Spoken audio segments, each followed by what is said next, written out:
بسم اللہ الرحمن الرحیم۔ السلام علیکم 5 کلاس۔ آج ہم نیک بنو نیکی پھیلاؤ الطاف حسین حاجی کی نظم کے سوالوں کے جواب دیتے ہیں۔ معاشرے میں نیکی کیسے پھیلائی جا سکتی ہے؟ معاشرے میں بچوں نیکی اس طرح پھیلائی جا سکتی ہے کہ ہمیں چاہیے کہ ہم سچ بولیں اور دوسروں کو بھی سچ بولنا سکھائیں اور خود بھی نیکی کے راستے پر چلیں، دوسروں کو بھی نیکی کے راستے پر چلنے کا درس دیں۔ تو اس طرح معاشرے میں نیکی پھیلائی جا سکتی ہے۔ ایک محنتی انسان دوسروں کو کس بات کا سبق دیتا ہے؟ ایک محنتی انسان دوسروں کو اس بات کا سبق دے گا کہ آپ بھی محنت کرو، اور محنت کی عظمت کو وہ محنت کی عظمت کا بتائے گا کہ محنت کرنے والا جو ہوتا ہے اس کو اللہ تعالیٰ بھی پسند کرتا ہے اور سب لوگ اس کو بس اچھی نظر سے دیکھتے ہیں۔ اس نظم میں ہمسایوں کے ساتھ کیسا سلوک کرنے کی بات کی گئی ہے؟ اس نظم میں ہمسایوں کے ساتھ الطاف حسین حاجی نے کہا ہے کہ ہمیں ہمسایوں کی صرف برائیاں ہی نہیں دیکھنی چاہیے بلکہ ان کی اچھائیوں پر بھی نظر رکھنی چاہیے، اور ان کی اچھائیاں بھول کے ہمیں ان کی برائیاں بھول کر ہمیں ان کی اچھائیوں کو یاد رکھنا چاہیے۔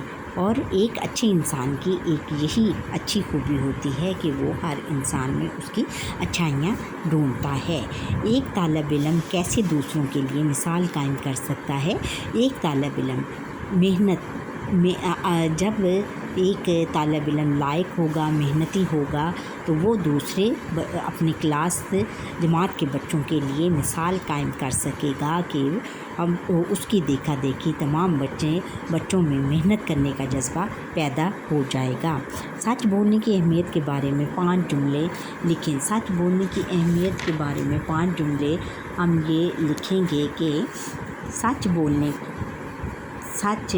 بولنے والے پر ہر ایک کا اعتبار ہو جاتا ہے اور قائم ہو جاتا ہے۔ سچائی ایمانداری سکھاتی ہے ہمیں بچوں، اور سچ سے راحت اور آسانی ہو جاتی ہے۔ سچ بولنے والا نڈر ہو جاتا ہے۔ سچائی ہمیں سیدھا راستہ سکھاتی ہے، یعنی سچ بولنے والے کو کسی چیز کی کوئی فکر نہیں ہوتی اور اس میں اچھی باتیں پیدا ہو جاتی ہیں۔ جب وہ سچ بولے گا تو ہر اچھی بات وہ سیکھے گا۔ مل کر کریں بات۔ اچھا، اب یہ ہے کہ آپس میں بات چیت کریں اور بتائیں کہ اچھی عادات کو معاشرے پر کیا اثر ہوتا ہے۔ اچھی عادات کا معاشرے پر یہ اثر ہوتا ہے کہ بچوں، جب آپ میں اچھی عادات ہوں گی، آپ اپنے ماں باپ کا ادب کریں گے، 5 وقت کی نماز پڑھیں گے اور بڑوں کا احترام کریں گے، بچوں سے شفقت، اپنے چھوٹے بہن بھائیوں اور تمام چھوٹے بچوں کے ساتھ شفقت سے پیش آئیں گے، تو ہر کوئی آپ کی تعریف کرے گا، اور آپ کی نہیں، آپ کے ماں باپ کی تعریف کرے گا کہ انہوں نے آپ کی کیسی اچھی تربیت کی ہے کہ آپ اتنی اچھی عادات کے مالک ہیں اور سب سے اچھے بچے ہیں۔ یہ ہیں۔ اب لفظوں کا کھیل ہے کہ کیا سچا انسان ایک مرکب لفظ ہے۔ لفظ سچا اسم صفت اور لفظ انسان اسم موصوف ہے۔ اسم صفت بچوں کس کو کہتے ہیں؟ کون بتائے گا؟ شاباش، ہاں، اسم صفت ایسا اسم ہے کہ جس میں کسی کی اچھائی کی یا برائی بیان کی جائے، اور لفظ اور اسم موصوف جس کی تعریف یا اس کی اچھائی یا برائی بیان کی جائے اس کو ہم موصوف کہتے ہیں۔ ایسے ہی اچھے مرکب الفاظ بنائیں، جیسے ذہین لڑکا، حسین لڑکی، سرخ گلاب، محنتی استاد، خوبصورت پردہ اور عقل مند انسان وغیرہ۔ دیے ہوئے جملوں کو زمانہ ماضی، حال اور مستقبل کے مطابق تبدیل کر کے لکھیں، جیسے فعل حال، فعل ماضی اور فعل مستقبل۔ فعل حال کیا ہوتا ہے؟ فعل حال میں ہم موجودہ زمانے کو ایسا فعل کہ جو کہ موجودہ زمانے کو ظاہر کرے، اور فعل ماضی کس کو کہتے ہیں کہ جو کہ گزرے ہوئے زمانے کو ظاہر کرے، اور فعل مستقبل آنے والے زمانے کو ظاہر کرتا ہے۔ اب اس کے یہ انہوں نے ایک جملہ دیا ہوا ہے، اب ہم نے اس کو فعل حال کا دیا ہوا ہے، اب ہم نے اس کو فعل ماضی اور فعل مستقبل میں تبدیل کرنا ہے۔ جیسے باورچی کھانا پکاتا ہے، فعل حال ہے، اور اس کا ماضی ہوئے گا کہ باورچی کھانا پکاتا تھا، فعل مستقبل ہے کہ باورچی کھانا پکائے گا۔